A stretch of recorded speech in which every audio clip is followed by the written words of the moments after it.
Icefall Mantle is not a new exotic. It's actually been in the game for a very long time now. You wouldn't know that though, since it's basically been irrelevant since its debut. However, all that changed with Revenant, where it got a complete revamp, now being a more dedicated stasis item. It now reads as follows. When you have your stasis super equipped, rapid stasis final blows give you frost armor. You heal a little when you get frost armor, and the big part, your class ability gives you frost armor and freezes any enemies around you while only slowing in PvP. Not only that, but your class ability cooldown is no longer paused after use. Before, you needed to wait until your overshield was completely gone before you could even start regenerating your energy. Now, with the rework and the overshield removed in favor of frost armor, you can get to the point where you're almost spamming your class ability. Today, I want to talk about setting you up for success with Icefall Mantle. First, we're going to start with a pure stasis setup, and we'll discuss prismatic setups a little bit later. Aspect-wise, I'm going with Tectonic Harvest and Diamond Lance. Diamond Lance, I think, is simply too powerful of an aspect to ignore, despite the fact that your class ability does almost the same thing. You're going to be spawning in lances nonstop, and it's just going to add even more AoE potential to the kit. Tectonic Harvest is part of our Frost Armor engine, not that we'll have much issue with that, but will also help keep our melee cooldown ready at almost all times. Shiver Strike is actually good now. If it whiffs, you retain a very large amount of energy, and if it hits, it attaches a stasis explosive to the enemy, which explodes after a short time. It also knocks the enemy back quite far, which I'm personally not the biggest fan of at the moment, since it usually launches the enemy somewhere completely by themselves, but I digress. It is now an actual good tool in your kit. Cryoclasm and Howl of the Storm are aspects that I just don't think are strong enough to justify yet, but I could see arguments for Cryoclasm if you didn't want to worry about Diamond Lances or something like that. Now, grenade-wise, I went with Glacier Grenade for even more AoE potential, but honestly, I think it's semi-open here to whatever you actually want to pick. Fragment-wise, I think things are pretty cut and dry here. Fissures is basically a lock, since you should be freezing giant groups of enemies a lot. Shards, for similar reasons.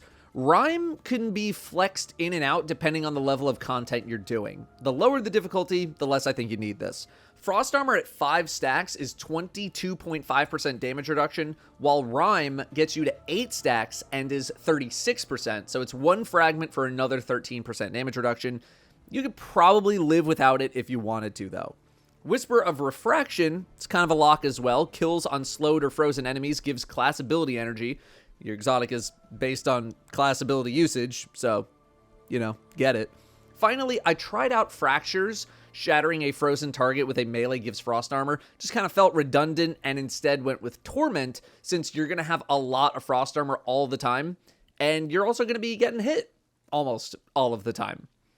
The setup is not set in stone, though. If you want to flex out Torment for something like Conduction for some convenience, go for it. Or Impetus, go for it. There is wiggle room here if you want to run with something a bit more up your alley. Make it your own.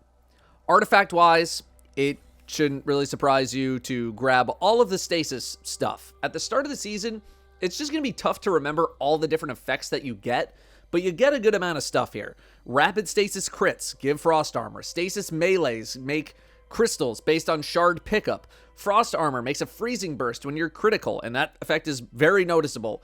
Shattering crystals tosses out shards of ice. Frozen combatants create a chilling fog. Stasis shards make class energy. That's probably one of the most important ones.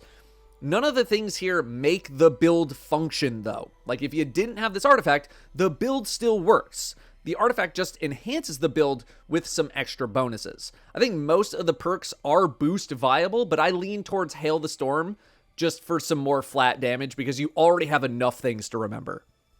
Stats-wise, what a surprise. I'm spec'd for resilience and my abilities. Wow, didn't see that coming. Healing is going to be handled by your exotic and maybe a boot mod. Speaking of which, mod-wise, I wasn't too sure initially how to spec, so I went for something pretty safe, going on ability energy regen.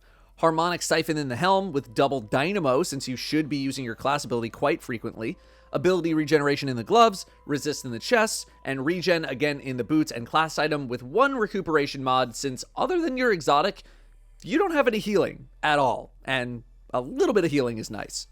Weapon-wise, I tried out Vergla Curve, and it's fun when you can get it rolling, but I think the game moves too fast for it currently, so I ended up swapping to Agar Scepter, what a surprise, at least when in Expert Onslaught, which is where I will mainly reside this episode. Wicked Implement is nice this season, but this build is highly aggressive, and Wicked Implement is a scout rifle. They just don't mix at all. You could, of course, try any legendary primary with Headstone or something like that, but it just might be a little slow going depending on the content you're in. Conditional finality is always an option too, and I might start leaning that direction going forward. I think a trench barrel shotgun, though, is going to work really nicely in this build as a burst damage option. This setup excels at spreading damage everywhere, but it's not really the greatest at single target save for using your super. Running double special in this build wasn't that much of a problem, since it felt like the majority of the time was spent using my abilities and diamond lances and running around and shattering crystals and stuff. If you really want, you can run some special ammo mods to help out if you find yourself running out of special ammo.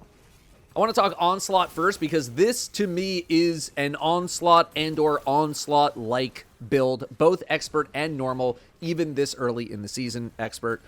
Onslaught has enemies that hit hard enough that damage resistance is valuable, but not hard enough that you can't be aggressive.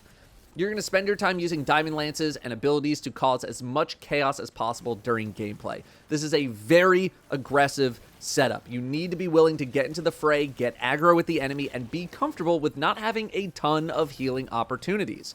This build has very little sustain outside of your exotic, which is a weakness we'll discuss shortly.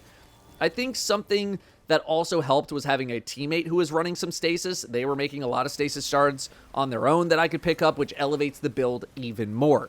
Onslaught is an amazing place for this build, especially if you're looking to change things up in your gameplay. It's mainly where I plan on using it because it really, really excels in enemy-rich environments. So, what about everywhere else? Legendary campaign mission, that was fine. Pretty much was able to face roll that without much hassle. I did not try this build in anything easier than Expert Onslaught or Legendary Campaign, though, because, like, dude, it's going to work. Okay, just trust me. If anything, it's probably going to work too well. On the other hand, hopping into an Expert Lost Sector at time of recording a whopping 23 levels above me, I was getting rolled when trying to play this build in the way that I would normally play it in an Onslaught. You see, Stasis Shards are a huge part of this build. They give you melee energy, they give you frost armor, they give you crystalline converter charge, they give you class ability energy. Those last two are from the artifact. So my issue was that in Lost Sector content, I would kill some stuff, I would get kind of weak, I would have to back up and just watch idly as the stasis shards that I fought so hard to create sat there doing nothing. I switched to Whisper of Conduction, which makes your stasis shards float towards you, and all of a sudden, my gameplay improved. I didn't have to worry about collecting shards as much anymore. As long as I was kinda nearby, they would eventually come to me. Now, don't get it too twisted. The gameplay that you're seeing is also the result of me practicing the run a couple of times, refining my ability usage, constantly moving around, knowing what enemies are going to spawn in, where, and when.